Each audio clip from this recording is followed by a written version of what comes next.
hoje chega ao fim essa nossa temporada em Gênesis.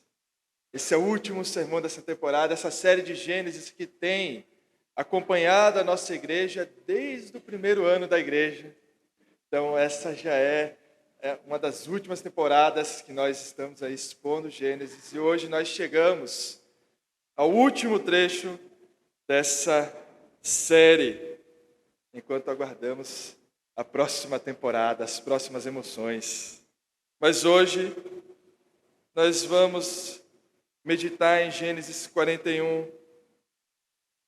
Nossa leitura começa então no versículo 37. Acompanhe a leitura.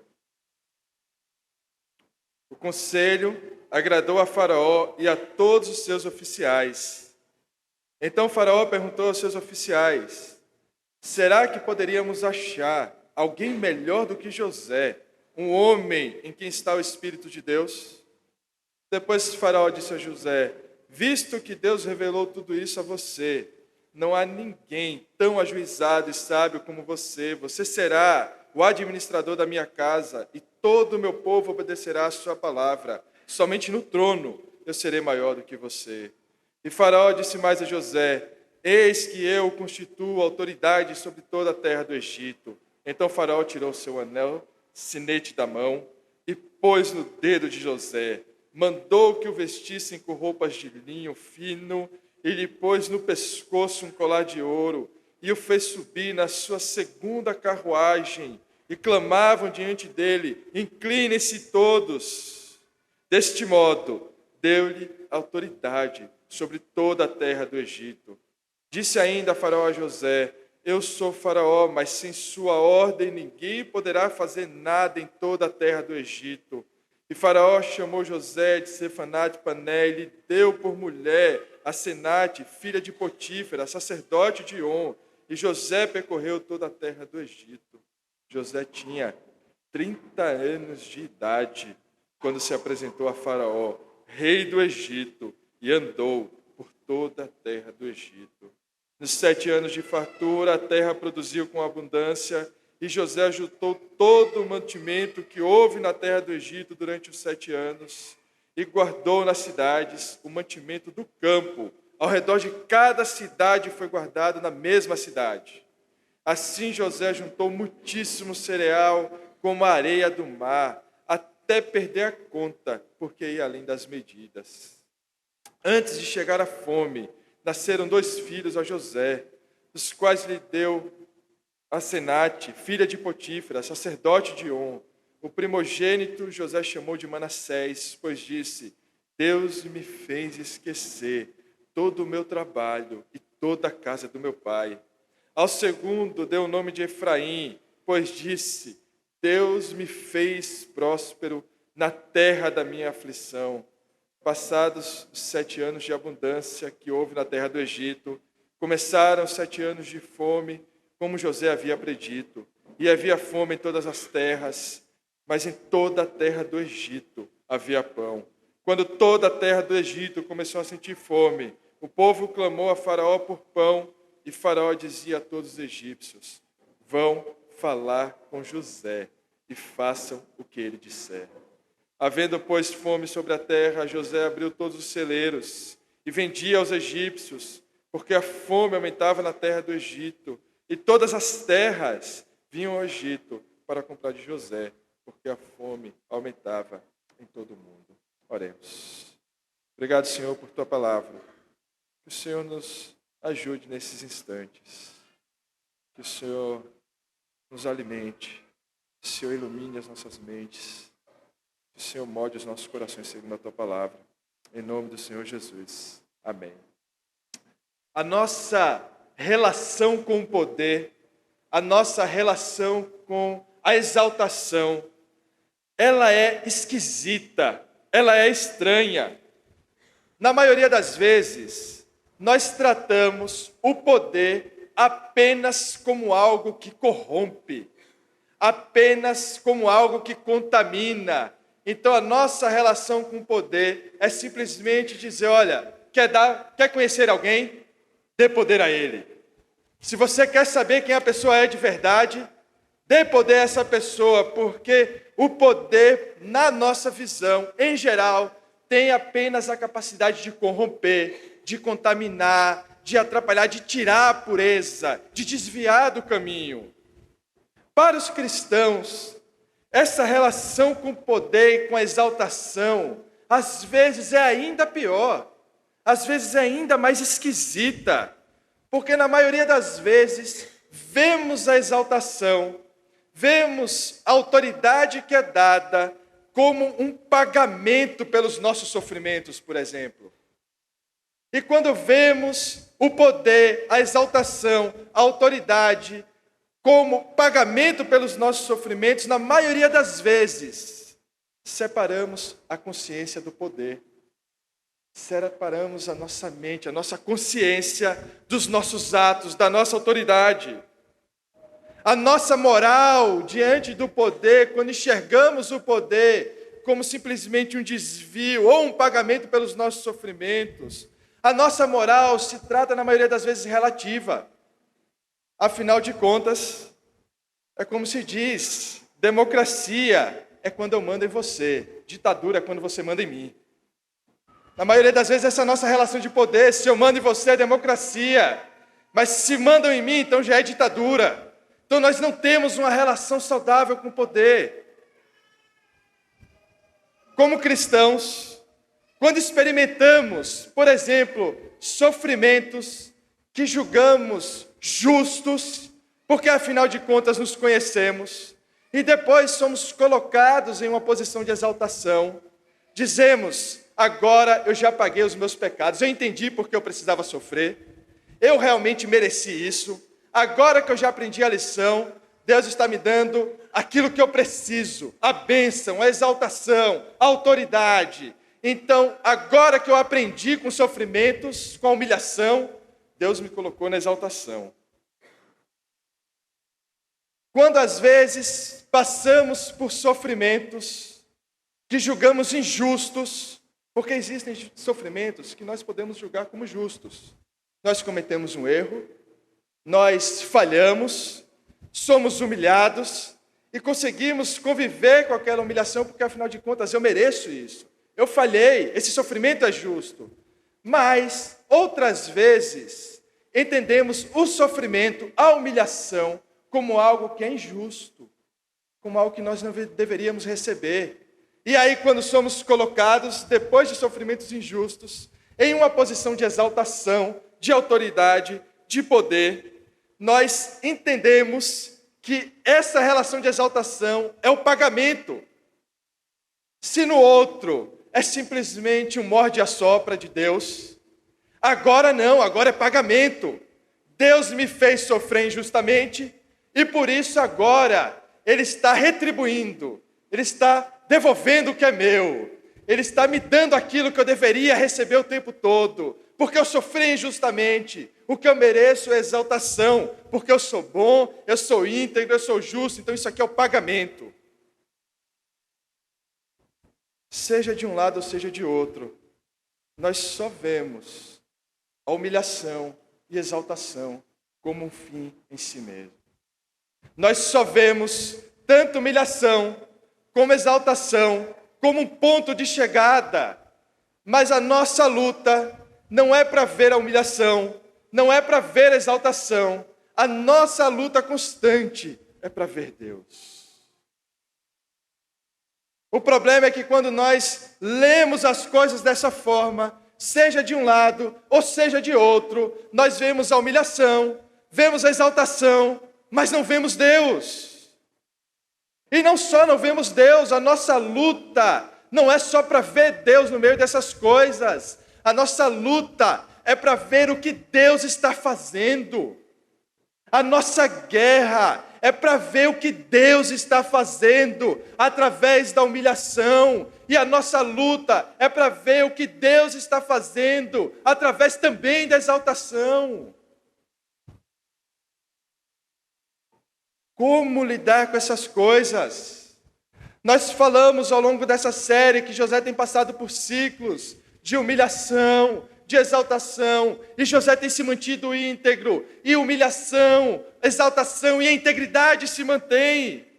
E a pergunta que nós devemos nos fazer olhando para a história de José: como podemos ser íntegros na humilhação ou na exaltação? Como podemos ver Deus na humilhação e na exaltação? Como podemos enxergar o que Deus está fazendo na humilhação? E como podemos enxergar o que Deus está fazendo na exaltação? A história de José é a história da nossa luta para ver Deus em qualquer situação, em qualquer momento da nossa vida, seja na humilhação, seja na exaltação. Nós lutamos todos os dias para ver Deus. E é isso que essa história nos mostra. Se vimos tanta integridade na humilhação, a pergunta é: como José vai agora se comportar na exaltação? Como José agora vai se comportar, agora possuindo poder, autoridade? E para isso nós vamos dividir o nosso texto em 3 partes. Primeira parte, dos versículos 37 a 40, o reconhecimento. Então, do 37 ao 40, o reconhecimento. Do 41 até o 46, a investidura. Do 47 até o 57, a fidelidade. Então, o primeiro ponto, o reconhecimento, versículos 37 a 40. O segundo ponto, a investidura, versículos 41 a 46. E o nosso terceiro ponto, a fidelidade, versículos 47 a 57. O texto diz, no nosso primeiro ponto, que o conselho, lembram que no sermão passado, José foi chamado à presença de Faraó para interpretar os sonhos, que Faraó estava aflito, Faraó estava angustiado, Faraó não encontrava respostas. Ele ouve do copeiro falar de um hebreu que interpretou os sonhos tanto dele como do padeiro, e os sonhos aconteceram exatamente como ele tinha falado. E ele chama esse hebreu, que é José, um preso, para interpretar os sonhos de Faraó. Mas José não apenas interpreta os sonhos de Faraó, como ele vai além. Ele faz mais do que lhe é pedido. Ele também dá conselhos. E por isso, nosso texto de hoje começa dizendo: o conselho agradou a Faraó. O conselho pareceu bom aos olhos de Faraó. A integridade de José foi reconhecida. E não só o conselho agradou a Faraó, como Faraó diz no versículo 38. Então Faraó perguntou a seus oficiais: será que poderíamos achar alguém melhor do que José? E essa frase é importante: um homem em quem está o Espírito de Deus. Faraó olha para José. Faraó olha para a integridade de José. Faraó olha para José interpretando sonhos. Faraó olha para os conselhos que José está dando. E ele não diz: como você é bom, eu estou vendo que você é um indivíduo habilidoso. Mas é impressionante como Faraó, diferente dos seus irmãos, diferente dos irmãos de José, diferente da sua própria família, diferente de José, da história de José até aqui, é Faraó, um ímpio, aquele que se considera um Deus, que olha para José e diz: um homem em quem está o Espírito de Deus. Ele reconhece, ele olha para o testemunho de José e ele reconhece que Deus está com José, que Deus está presente, que é Deus quem está conduzindo a história de José. E é assim que nós deveríamos testemunhar na esfera pública. É assim que nós deveríamos testemunhar onde o Senhor nos colocou. É assim que nós deveríamos testemunhar em nossos trabalhos, em nossas famílias. Que as pessoas pudessem olhar para nós e dizer: olha, o Senhor está com você. Mas muitas vezes falhamos em nosso testemunho, porque achamos que a exaltação, a autoridade, o poder, ou aquilo que recebemos, são pagamentos de Deus para que nós possamos usufruir, para que nós possamos usar livremente o poder que o Senhor nos deu, da forma como nos parecer melhor, porque afinal de contas, eu já paguei o preço, eu já fui humilhado, agora eu mereço isso. Portanto, eu mereço usar a autoridade, o poder, a exaltação, da forma como eu bem entender. Mas Faraó não para o seu reconhecimento por aí. No versículo 39 ele diz, depois Faraó disse a José, visto que Deus revelou tudo isso a você, não há ninguém tão ajuizado e sábio como você. Não só ele reconhece que Deus está com José, como ele reconhece que tudo que José estava falando, tudo que José estava dizendo, era o Senhor quem havia entregue a José. O testemunho de José sobre o poder de Deus é reconhecido. E por reconhecer, não a palavra de José, não apenas a sabedoria de José, mas a presença de Deus e o testemunho das palavras de Deus, o Faraó diz no versículo 40, você será o administrador da minha casa, e todo o meu povo obedecerá a sua palavra, somente no trono serei maior do que você. José está sendo exaltado, José está sendo colocado em uma posição de autoridade, em uma posição de poder, mas José não está sendo colocado nessa posição porque José demonstrou talento, ou porque Faraó reconheceu nele talento e virtude. José está sendo colocado numa posição de autoridade e de exaltação, porque Faraó olhou para José e reconheceu nele a presença de Deus. As histórias de exaltação nas Escrituras não são histórias de pessoas virtuosas que são exaltadas por causa das suas habilidades. Toda a história de exaltação na palavra é a história de exaltação daqueles que testemunham do único Deus. As exaltações na Bíblia são as exaltações dos atos de Deus reconhecidos nos testemunhos dos homens. Não são as virtudes que são reconhecidas, mas aqueles que são exaltados são aqueles que as pessoas olham e dizem: o Senhor está com você.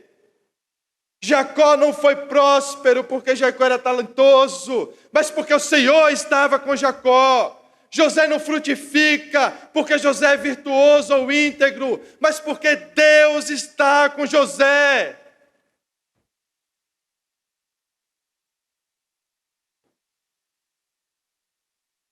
Toda a história de exaltação na Bíblia é a história da presença de Deus.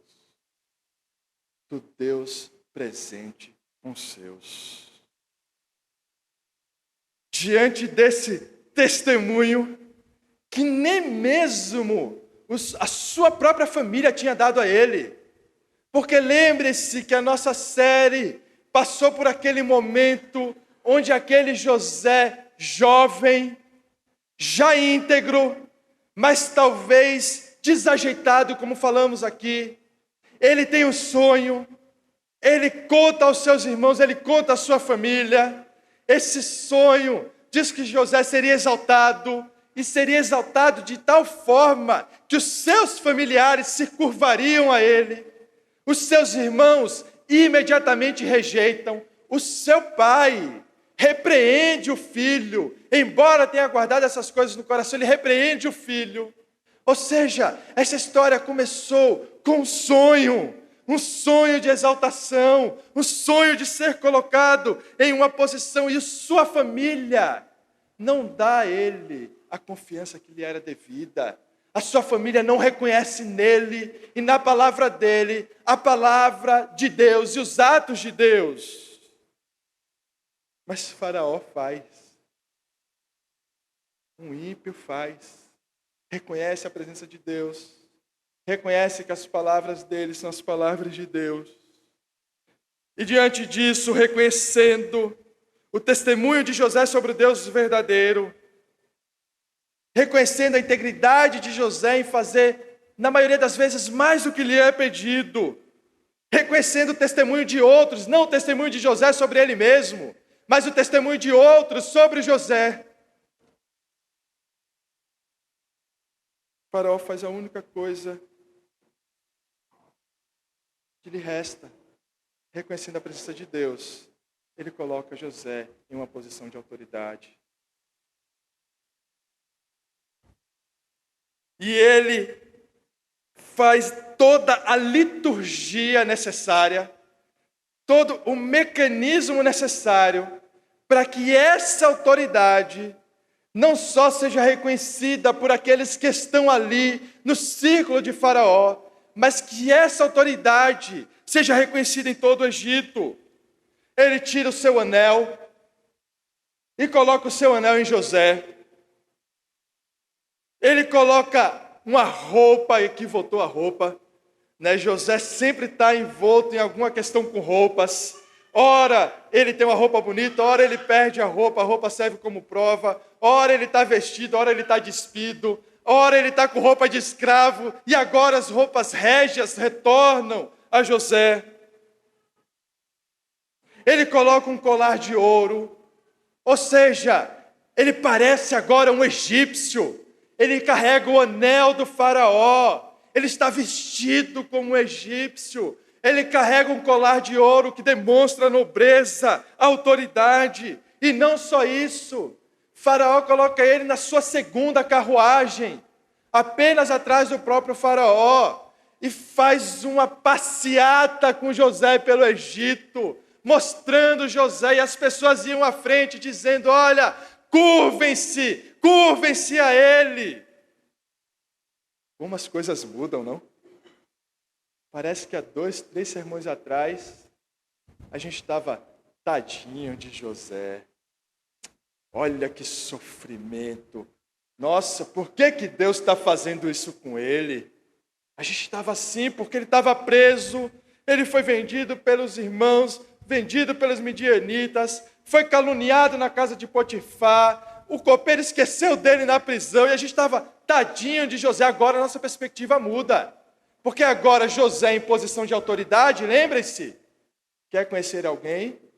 Dê poder a ele. Agora a gente não está mais pensando, tadinho de José, a gente está pensando, eu quero ver ser íntegro agora. Agora eu quero ver. Será que, eu acho que José agora vai mudar, porque agora quer conhecer alguém? Dê poder a ele. Esse José não vai se manter esse santinho, não. Ele vai mostrar que é o santinho do pau oco, né? É aquele santinho que está ali simplesmente de aparência. Agora eu quero ver. Eu quero ver se ele não vai se vingar de Potifar e da mulher que simplesmente caluniou ele. Eu quero ver se ele não vai se vingar dos seus irmãos que o venderam. Eu quero ver, porque agora ele pode. Ele só está abaixo de Faraó. Lembre-se que agora Potifar, por exemplo, serve a José. Aquele que antes era autoridade sobre ele, agora é servo dele. José tem autoridade sobre ele, sobre a esposa dele. Então parece que as coisas mudaram rápido. Antes a gente estava, coitadinho, agora a gente já está olhando de canto de olho para José. Porque a gente está imaginando que ele vai ser corrompido, que a integridade não vai se manter, porque afinal de contas, o poder é aquilo que corrompe, a autoridade é aquilo que corrompe. Será que José mudou de escravo a autoridade sobre todo o Egito? O novo nome, o casamento que é dado a ele, tudo isso faz parte da liturgia da nobreza. Tudo isso faz parte de demonstrar que José, não só pelo anel, pelas vestes, pelo cordão de ouro, mas também pelo laço de casamento, pelo novo nome agora, carregando o nome egípcio, eles legitimam diante de todo o Egito a nobreza agora do antes escravo José. E depois de toda essa liturgia, a gente poderia pensar, qual é a primeira coisa que José vai fazer? Para pensar, qual era a primeira coisa que você faria? Não precisa contar não, porque senão vai todo mundo se escandalizar, provavelmente. Qual é a primeira coisa que você faria? Você sofreu, e lutou, injustiçado, e todos aqueles que caluniaram, e os sofrimentos foram injustos da sua perspectiva, mas agora você tem autoridade para fazer o que você quiser. Você pode agir contra aqueles que agiram contra você. No mínimo, a gente ia passar de carruagem na frente da casa de Potifar. No mínimo a gente ia fazer isso. Talvez a gente não fizesse nada contra ele, mas a gente ia passar dando aquela olhada. Ia parar na frente ali, ia dizer, e aí? E aí? O jogo virou, né? A mesa virou. No mínimo a gente ia fazer isso. Mas qual é a primeira coisa que José faz? A primeira coisa que ele faz é andar por todo o Egito. É iniciar a sua tarefa. É iniciar o seu compromisso, a responsabilidade que ele assumiu. Já no primeiro momento, ele vai andar por todo o Egito, reconhecer as terras do Egito, montar uma estratégia, saber como ele desempenharia o trabalho que ele se comprometeu. Ele não guarda rancor, pelo menos não demonstrado até esse momento. Nós falamos, por exemplo, de aceitar o dano, de sofrer aquelas coisas que nos parecem justas. O problema é que muitas vezes entendemos o sofrimento, o aceitar o dano, como esperar o momento certo para a vingança. Nós aceitamos o dano e diz, olha, eu aceitei o dano calado, mas eu vou esperar a hora certa para me vingar. A vingança é um prato que se come frio. Então eu vou esperar, vou aceitar o dano, mas na hora certa eu vou entrar em cena e vou mostrar como as coisas devem ser feitas, e vou me vingar, e aí eu vou ter paz. E a gente acha que através da vingança a gente vai ter paz. Através do rancor guardado, nós vamos ter paz. Mas José não é íntegro apenas nos conselhos que ele dá. José é íntegro também nos seus testemunhos, também na forma como ele age. Muitas vezes somos íntegros no que falamos, mas não conseguimos ser íntegros nos exemplos, naquilo que fazemos. O Evangelho não é sobre isso, é sobre integridade, tanto nos conselhos, tanto naquilo que falamos, como naquilo que fazemos. Lembrem-se que o texto nos diz que José estava aqui com 30 anos. 30 anos. Ou seja, daquele sonho que nós falamos há uns minutos atrás, até esse momento, 13 anos se passaram. 13 anos. Às vezes nós corremos pelo texto de forma rápida e não paramos para pensar quanto tempo se passou nessa história. Nós estamos falando de 13 anos de história, desde aquele dia onde ele teve sonhos e foi vendido pelos seus irmãos, até esse momento, 13 anos se passaram. 13 anos onde o que José experimenta é humilhação. 13 anos daquele sonho que, embora ainda não esteja cumprido aqui, ele inicia aqui. José continua sendo moldado. Muitas vezes a gente imagina que Deus molda o nosso caráter apenas na humilhação. Nós achamos que Deus molda o nosso caráter apenas nos sofrimentos. E perdemos de vista que Deus também molda o nosso caráter, trabalha em nosso coração na exaltação. Deus não trabalha só no sofrimento, Deus não nos transforma apenas no sofrimento e na humilhação. Deus também nos transforma e molda o nosso caráter na exaltação. O sofrimento, ele é didático, mas a exaltação também é didática. Deus também utiliza a exaltação, a autoridade que nos é dada para moldar os nossos corações.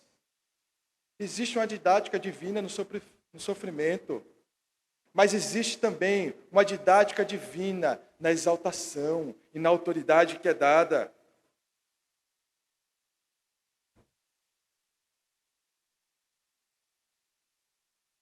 Dos versículos 47 até o 52, nós temos a demonstração desse plano de José, que serviu de conselho a Faraó, de qual Faraó se agradou e que ele está implementando. Os 7 anos de abundância vieram nos versículos 47 a 52. José começa a preparação, e aqui apenas um parêntese rápido: se preparar para as coisas, meu irmão, não é falta de fé. Se preparar, se organizar, administrar bem, ser fiel na forma como nós administramos as coisas, não é falta de fé, não é deixar de confiar em Deus. Ter um bom plano, ter uma boa programação, não é deixar de crer na providência de Deus. O que nos faz ter problemas com essas coisas é quando nós achamos que isso vai nos dar a resposta que só Deus pode dar. O problema não é fazer planos, o problema não é administrar corretamente, o problema é achar que nós vamos encontrar salvação nessas coisas. Que essas coisas, se forem bem feitas, elas nos levarão à exaltação, à salvação, à regeneração, elas nos comprarão o favor de Deus. Portanto, embora José tenha Deus com ele, as palavras de Deus estão reconhecidamente na boca de José, ele não deixa de se preparar. Ele não deixa de ser fiel na forma como ele administra. E nem por isso ele deixou de crer na providência. Nem por isso ele deixou de crer que Deus não está mais com ele. Ele não acredita agora que Deus o abandonou e agora depende da sua habilidade. Mas ele acredita que sim, tudo depende do Senhor. Mas nós somos as ferramentas de Deus nesse mundo, para que os atos de Deus possam ser vistos. Por isso nos programamos, por isso nos organizamos, crendo que todas as coisas são guiadas por Deus e que a qualquer momento os nossos planos podem simplesmente ser mudados pelas mãos divinas. Mas ainda assim, com fidelidade a Deus, servindo com fidelidade, administramos bem, nos programamos, temos boas estratégias. O período de fartura, ele é amplo. José consegue juntar muito cereal e muito cereal. O período de fartura de José também é marcado pelo nascimento de 2 filhos. É a fartura na vida, é a bênção na vida de José. Mas os nomes que ele dá aos seus filhos lembram que mesmo diante de Faraó, ele continua servindo a Deus. Você talvez olhe para José agora e imagine: eu estou vendo um egípcio. Nós já vimos que para ir para a presença de Faraó, ele teve a sua cabeça raspada, ele foi vestido como um egípcio, agora ele carrega a indumentária e os acessórios de um egípcio, e talvez você olhasse para ele e dissesse: olha, eis ali um egípcio. Mas José, embora vestido como um, servindo a Faraó, ele serve a Faraó como um serviço a Deus. Ele não deixa de ver em tudo que está acontecendo a presença de Deus. Ele não deixa de ver em tudo que está acontecendo a mão de Deus conduzindo todas as coisas. E os nomes dos filhos têm os significados que nos revelam muito do coração de José. Se nós olharmos para os nomes e o significado dos nomes, nós vamos entender que, embora José seja íntegro, embora ele tenha sido trabalhado por Deus até aqui, José ainda tem um caminho a percorrer. José ainda tem um caminho a percorrer debaixo da disciplina de Deus, debaixo da orientação de Deus, debaixo de Deus moldando o seu caráter. A história de José não termina aqui. Mas ele diz: Deus me fez esquecer a aflição e toda a casa do meu pai. Ele dá o nome do filho, ele agradece a Deus porque Deus o fez esquecer dos seus irmãos. Deus o fez esquecer da casa de seu pai. Deus o fez esquecer dos sofrimentos que ele experimentou ali. Deus o fez esquecer da dor que ele passou ali, da traição que ele experimentou dos seus. Deus o fez esquecer, ele louva a Deus por isso. A questão é que o mesmo Deus que faz esquecer também faz lembrar. E isso nós veremos ainda em outros sermões. Mas nesse, José continua louvando a Deus, porque Deus não só o fez esquecer, mas na terra da sua aflição, o tornou próspero. Meus irmãos, talvez você esteja aqui essa manhã simplesmente porque você costuma vir para a igreja. Simplesmente porque esse é seu hábito. Talvez você tenha sido criado em uma família cristã. E como eu, você ia para a igreja nem que fosse debaixo de cintada. Talvez esse seja seu costume. Talvez você esteja aqui por causa disso. E não esteja considerando que nós servimos a um Deus que age na história. Nós servimos a um Deus que refaz histórias. Nós servimos a um Deus que muda histórias. Nós servimos a um Deus que conta, através da sua criação, a história de um Deus justo e que ama os seus. Um Deus misericordioso, um Deus de graça. E tantas vezes estamos sentados na igreja, vivendo como se Deus não agisse. Vivendo como se Deus fosse apenas uma palavra mágica. Algo para nos dar segurança em um mundo sem sentido. E vivemos as nossas vidas como se Deus não existisse, confiando nos nossos planos. Mas José sabe que ele serve um Deus que age na história. Os anos de fome chegaram, como José havia dito. E aqui um outro parênteses. A Bíblia não tem o menor problema em dizer que Deus mandou a fome.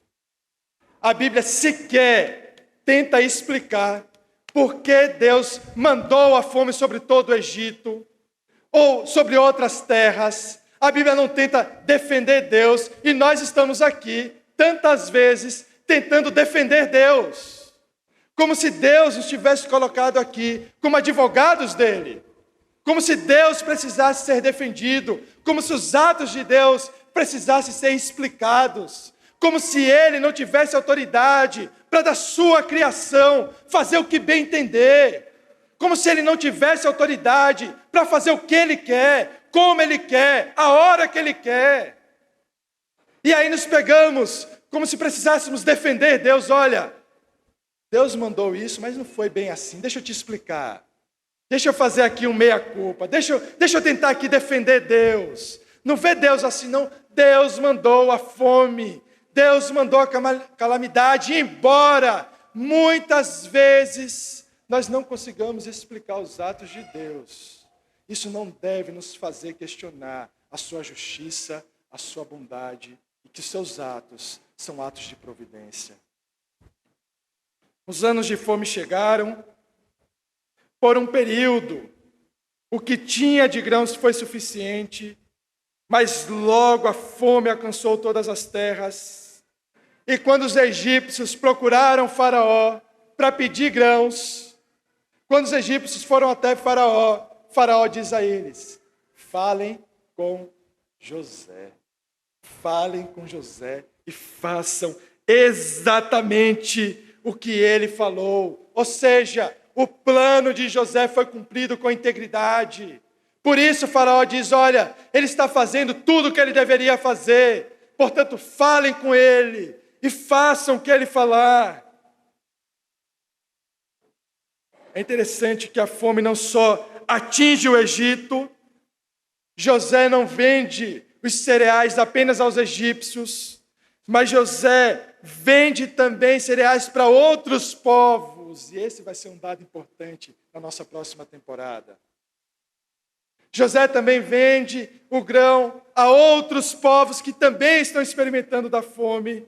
E de repente, através de José, através de um escravo, através de um íntegro, Deus faz providência para todas as nações.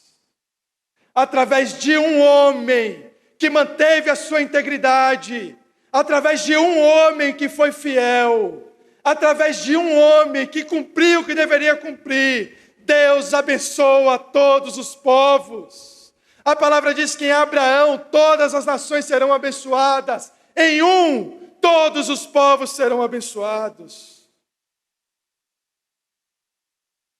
José é o porta-voz divino no meio de uma nação ímpia. E através dele, todos os povos experimentam da bondade e da graça de Deus. Assim como a igreja deveria ser, como a igreja deveria ser a voz dos atos de Deus, em um mundo que insiste em negar o único que pode lhe dar vida. Mas a nossa dificuldade é que nós não conseguimos ser íntegros, nem na humilhação, nem na exaltação. Nós não mostramos integridade quando sofremos, queremos retribuir. Não mostramos integridade na exaltação, queremos vingança, retribuição. E muitas vezes fazemos isso como igreja. A igreja não pode ter apenas bons conselhos. A igreja não pode ter apenas boas palavras. A igreja precisa demonstrar o seu discurso dia após dia na vida da igreja. Não adianta falarmos do evangelho se as pessoas adentram essa porta e não veem o evangelho na nossa igreja. Não veem o evangelho nas nossas relações. Não veio o evangelho nas nossas conversas.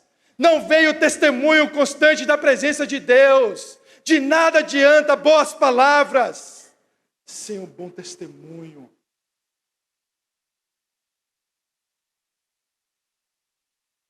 Deus molda também a sua igreja na humilhação.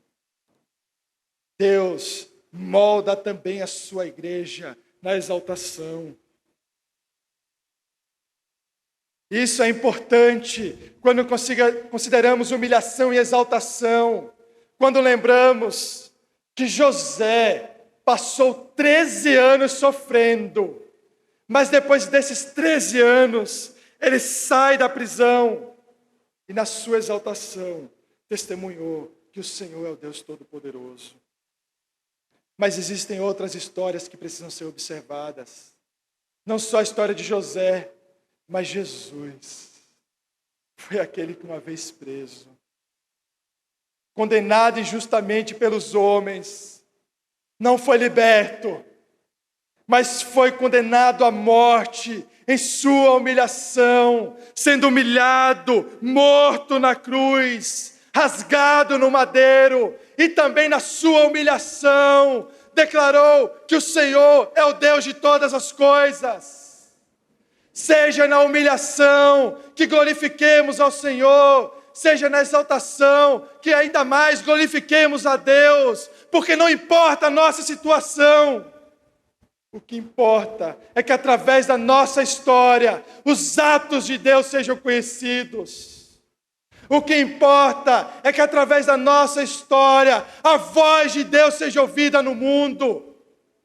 O que importa é que através da nossa história, o nosso Deus seja glorificado. E que se tivermos que glorificar Ele na humilhação e na morte, que assim seja. Se tivermos na exaltação, que com a nossa integridade também glorifiquemos a Deus. Os cristãos não podem considerar a humilhação e a exaltação apenas como fim. Aqueles que não servem a Cristo talvez possam fazer isso, mas os cristãos não podem olhar para a humilhação, não podem olhar para a exaltação, sem considerar os efeitos do que Deus está fazendo, do Deus que age.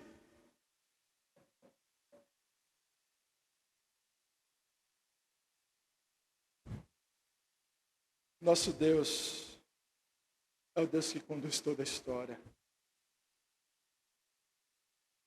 É o Deus que age a todo tempo. É o Deus que molda o nosso caráter a todo tempo. Ele moldou o caráter de José na humilhação. Ele está moldando o caráter de José na exaltação. Porque outras coisas ainda surgirão na história de José. E o molde de Deus, a forma como Deus age em José, também na exaltação ficará claro mais para frente. Mas é importante que a gente lembre disso. Deus é um Deus que age a todo momento. Deus é um Deus que reconstrói histórias. Deus é um Deus que reconstrói vidas. O nosso Deus é um Deus que muda a história, que muda o nosso coração. É um Deus que faz da injustiça justiça. É um Deus que faz da humilhação exaltação.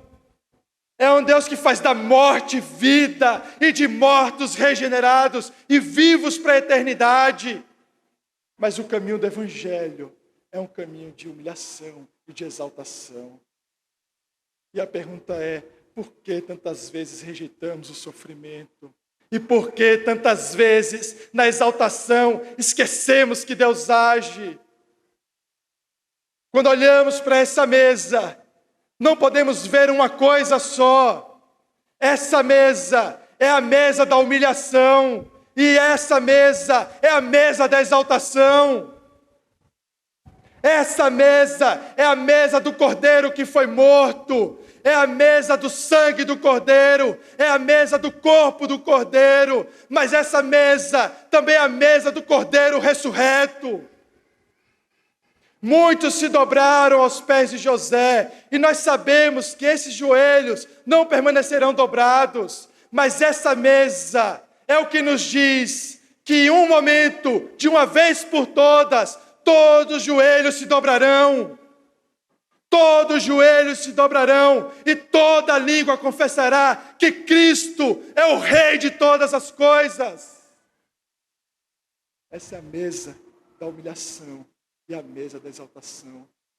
Todas as vezes que tomamos dela, tomamos da humilhação do Cordeiro e tomamos da exaltação do Cordeiro. A minha oração, o meu clamor, a minha exortação para você nessa manhã é que aonde o Senhor te colocou, que você possa ver Deus. Aonde o Senhor te colocou, pelo momento que você estiver passando, que você nunca se esqueça que Deus é um Deus que age a todo momento. Ele está mudando o nosso coração, não para exaltação nessa terra, mas para uma exaltação eterna, face a face com o nosso Senhor. Vamos orar, meus irmãos. Obrigado, Senhor, por Tua graça, Tua misericórdia. Obrigado, Senhor, porque o Senhor não nos deixa esquecer que o Senhor é um Deus que age. Essa mesa não nos deixa esquecer que o Senhor é um Deus que age. O Senhor não nos deixa esquecer do sacrifício do Cordeiro. O que te clamamos é que o Senhor não nos deixe presos em nossa cegueira. Não nos deixe ver as coisas apenas como elas parecem, mas que nós possamos ver ali os teus atos, o Deus que age, o Deus que está nos moldando. Em nome do Senhor Jesus nós oramos.